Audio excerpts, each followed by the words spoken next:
আসসালামু আলাইকুম। আজকে মাইক্রোসফট ওয়ার্ডের আরেকটি বিষয় নিয়ে আলোচনা করব।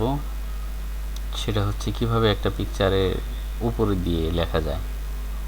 তাহলে এর আগে শেপ অথবা একটা পিকচার নিয়ে আসি। পিকচারে ক্লিক করলাম, করার পরে আমরা যে কোনো একটা পিকচার নিয়ে আসব। পিকচারটা ডাবল ক্লিক করলেও হবে, ক্লিক করে ইনসার্ট করলেও হবে। তো এই পিকচারেরটার বিভিন্ন ধরনের লেআউট আছে,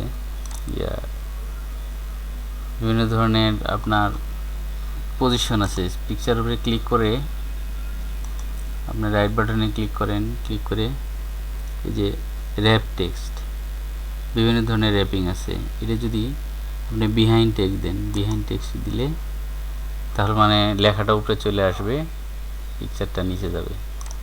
এখন আপনি এটার লেখাটা দেখা যাচ্ছে উপরে। আপনি পিকচারটা চাইলে একটু ঝাপসা করে দিতে পারেন। ফরম্যাট পিকচারে যেমন পিকচারটাকে আর একটু ঝাপসা করে দিলে লেখাটাকে আর একটু স্পষ্ট হবে।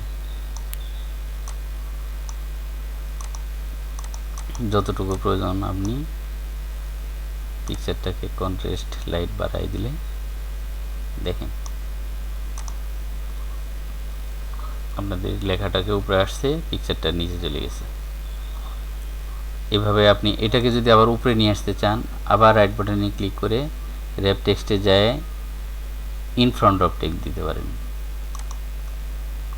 ইন ফ্রন্ট অফ টেক্সট দিলে আবার আপনার পিকচারটা লেখার উপরে চলে আসবে।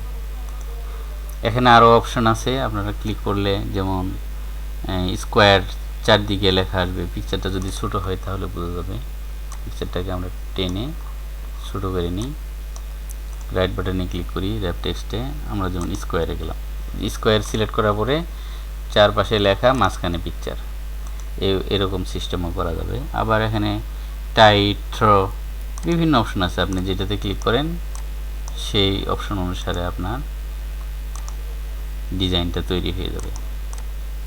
আপনার যেটা পছন্দ সেই ডিজাইনটা সিলেক্ট করে বিভিন্ন ধরনের র্যাপিং করতে পারবেন পিকচার নিয়ে। আজকে এই পর্যন্তই। আসসালামু আলাইকুম। চ্যানেলটি সাবস্ক্রাইব করুন, পরবর্তী ভিডিওগুলো দেখুন।